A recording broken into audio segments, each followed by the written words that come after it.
조식 동지와 정치위원 해군 주군종 지휘관들과 해군 동서 함대. ni ibintu bitangaje cyane kubona igihugu nka Korea du Nord, igihugu c'igihangange coyoborwa n'umuperezida w'igitsina gore. Ni ibintu bitigeze kubaho mu mateka. Miki cegeranyo tugiye kurabira hamwe umuperezida mushasha wa Korea du Nord. Ni umuperezida azwi ku mazina ya Kim Jong Un. Uyu nawe ni umwana wa perezida Kim Jong Un wa Korea du Nord. Iki kiganiro tugiye kurabira hamwe amaraporo canke ivyegeranyo byagiye bitangwa n'ibinyamakuru bikomakomeye, harimwo ibinyamakuru by'indani mu gihugu ca Korea canke ibinyamakuru vya leta cy'igihugu ca Korea du Nord, harimwo n'ibinyamakuru bindi bikomakomeye nka za BBC, Al Jazeera n'ibindi binyamakuru bikomakomeye. Icyo usabwa urakora subscribe kugira ngo ushigikire ibikorwa byacu tubandanye twagura n'umuryango. Reka ndaguhe kaze mu kiganiro canke mu cegeranyo cacu.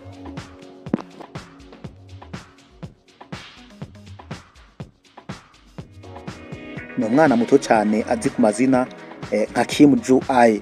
Uyu mwana niwe ariko arategurwa kugira ngo azasimbure se wiwe ku butegetsi. Nkuko byaje kuba byemezwa na Al Jazeera, uyu mwana abantu bamubonye ubwa mbere canke amafoto yiwe yagaragaye ubwa mbere hari umwaka wa 2022 niho ifoto yiwe yagaragara ubwa mbere.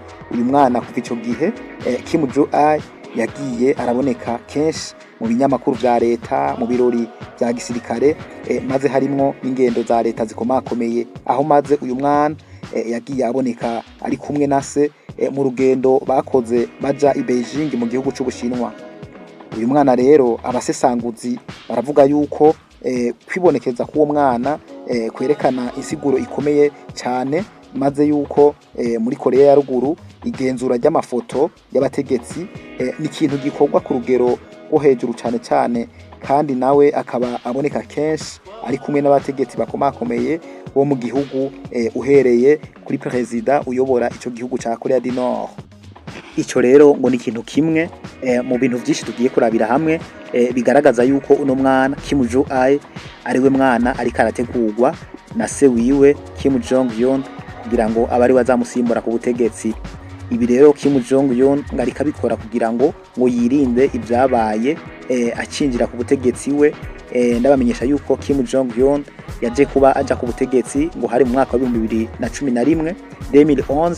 Uyu mugabo yaje kuba aja ku butegetsi asimbuye se wiwe, kandi bikanavugwa yuko ngo yabanze kumiyicira kugira ngo ashobore gushika ku butegetsi. Rero mu bintu byoba bituma Kim Jong Un ategura gusimbuza umukobwa wiwe ngo ni mu rwego rwo kurinda ibyabaye 2011 bitazasubira kwigaragaza kuri we. Hari yindi raporo yerekana yuko uyu mwana Kim Jong Un yoba ariko arategurwa na se wiwe Kim Jong Un kugira ngo abari we azamusubirira ku butegetsi. Hari kwigenekerezo rya 2022 z'ukwezi kwa kabiri mu no mwaka nyene turimwo w'2026. Kim Jong Un uyu mwana yagaragaye ari mu nzego za gisirikare, aho bariko baragenzura canke barasuzuma ibisasu vya kirimbuzi. Bari mu kigo citwa Missile Administration. Iki ni kigo kijejwe ibisasu vya kirimbuzi, maze bikanavugwa yuko uwo mwana yagiye ahawe inshingano zikomeye m'ico kigo kijejwe igenzura canke kugenzura ibisasu vya kirimbuzi. Ire iki ni ikindi kintu cerekana yuko uyu mwana Kim Jong Un yoba ariko arategurwa kugira ngo azasubirire se wiwe ku butegetsi.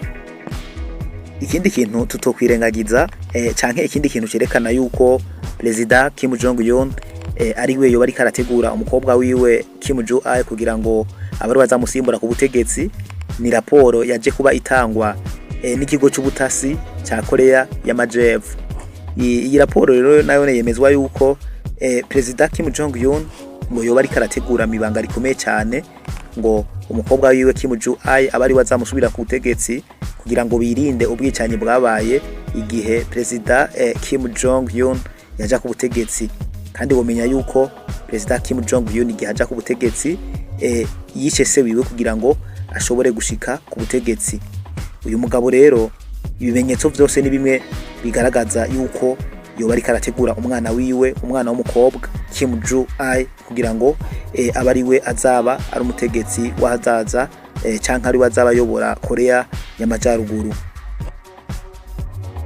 Nubwo leta ya Korea y'Amajyaruguru itarigera itangaza itariki hazaberaho isimburwa ry'ubutegetsi, no kumenyesha yuko ivyo tubashikirize ni bimwe mu bushakashatsi bwakozwe n'inzobere, ni bimwe mu bushakashatsi bwakozwe n'abahinga, harimo n'ibinyamakuru bikomakomeye mpuzamahanga, ibinyamakuru nka Al Jazeera, ibinyamakuru nka BBC, n'ibindi binyamakuru bikomakomeye. Ndakumenyeshere yuko uyu muryango w'abakim umaze imyaka itari mike, ari wo muryango uyoboye igihugu ca Korea y'Amajyaruguru. Uyu mwana Kim Jong Un niyaramuka abaye perezida w'iki gihugu ca Korea du Nord, ndanakumenyesha yuko azoba abaye umuperezida agira kane akomoka mu muryango w'abakim. Wakoze kuba nanje miki kiganiro, reka shimire wewe washimye guhitamwo Akeza Entertainment ukara biganiro byacu. Uribuka gukora subscribe kugira ngo mudushigikire ntidutambe twirorera.